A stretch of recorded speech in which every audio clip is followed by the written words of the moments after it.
tierra no es plana, ni la ciencia ya es de herejes. Hoy que no marcan tendencia, más las pinturas rupestres. Hoy que no tienen sentido las palomas mensajeras. Ahora que por fin las redes unen al planeta. Ella no es la princesa delicada que ha venido a este par y a estar sentada. Ella no es solamente lo que ves. Allá ni tú ni nadie le para los pies. Déjala que baile con otros zapatos, unos que no aprieten cuando quiera dar sus pasos. Déjala que baile con faldas de vuelo, con los pies descalzos, dibujando un mundo nuevo. Déjala que baile.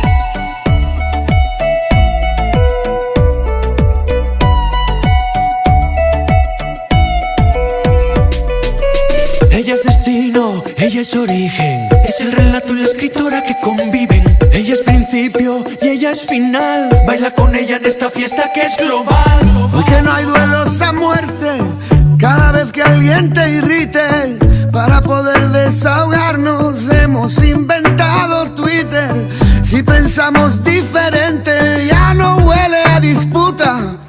Los filósofos no brindan con cicuta. Ella no es la princesa delicada que ha venido a este bar y a estar sentada. Ella no es solamente lo que ves. A ella ni tú ni nadie le para los pies.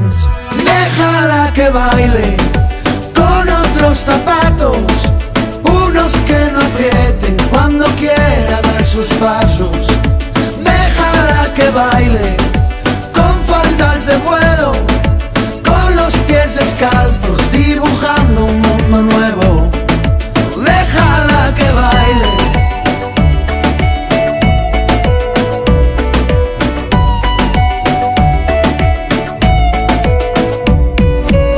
Ella es destino, ella es origen, es el relato y la escritora que conviven. Ella es principio y ella es final. Baila con ella en esta fiesta que es global. Oye, escucha, es la lucha a rimar. Déjala que baile en esta fiesta, con la idea de liberarse de una moral impuesta, de no culpabilizarse por buscar la respuesta. Si tiene que casarse, que sea con su protesta. Este solo es mi humilde modo de decir que aquel que busca un florero es que no cuida su jardín. Así que olvida todo lo aprendido y sal a bailar, pues ninguna estrella pide permiso para brillar. Déjala que baile con otros zapatos, unos que no aprieten cuando quiera dar sus pasos. Déjala que baile con faldas de vuelo, con los pies descalzos, dibujando un mundo nuevo.